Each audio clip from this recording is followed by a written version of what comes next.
हमारे नए वीडियो में आज हम महाराजा कंस पासी के किले पर पहुंचे हैं। और जब 11वीं शताब्दी के प्रारंभिक वर्ष में जब भारत विदेशी आक्रमणों के संकट में जूझ रहा था, अवध क्षेत्र पर महापराक्रमी युद्ध का शासन था। महाराजा कंस पासी व राजपासी वंश के शासक थे और उनके राज्य की राजधानी कसमंडी थी, जो आधुनिक लखनऊ, काकोरी, मलिहाबाद क्षेत्र में स्थित थी। उनका राज्य उन्नाव, संडीला, काकोरी, हरदोई, सीतापुर और पश्चिम लखनऊ तक फैला हुआ था। ये जो स्थान हम आपको दिखा रहे हैं, ये स्थान लड़ाई का है जब राजा कंस पासी और सैयद सलार के बीच में युद्ध हुआ था। ये वो स्थान है, इसी के अंदर युद्ध चला था। और इस समय भारत पर गाजी सैयद सलार मसूद की काली छाया मंडरा रही थी और पंजाब, दिल्ली और कन्नौज को रौंदता हुआ अवध की ओर बढ़ रहा था, जहाँ एक और कई राजा उनकी क्रूरता के भय से झुक गए। वहीं महाराजा कंस पासी ने अपने राज्य की स्वतंत्रता बनाए रखने का संकल्प लिया।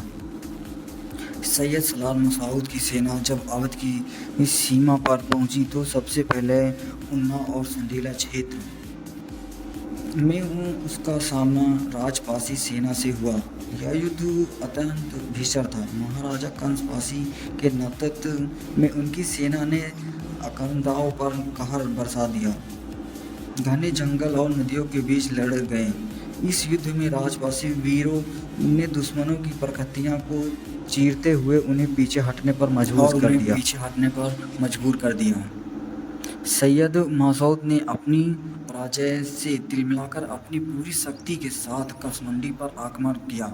महाराजा कंस पासी को जब इसकी सूचना मिली तो उन्होंने अपनी चीख पुकार मच गई। गाजी की सेना पीछे हटने लगी, लेकिन उनकी संख्या बहुत अधिक थी। वो चारों दिशाओं से आक्रमण कर रहे थे। गाजी की सेना धीरे धीरे शिवादत्त और कटौली तक अपना विस्तार कर लिया। जब आखिरी निर्णय युद्ध की कैथौली के निकट हुआ, महाराजा कंस पासी ने स्वयं अपनी सेना का नेतृत्व किया।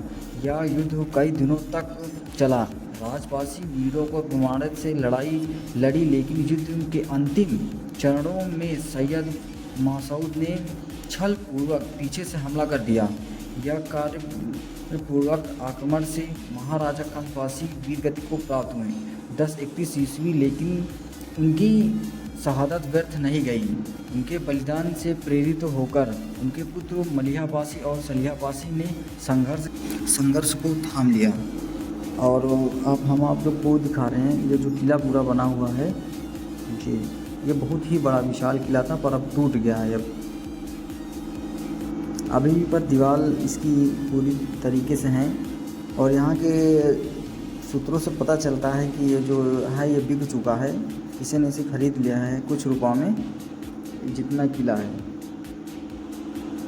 हम वहाँ पे गए हैं, कुछ व्यक्तियों से पूछे तो बोले ये मतलब प्रजापति थे, तो बोले कि ये खरीद लिया गया है, बहुत पहले खरीदा गया है ये।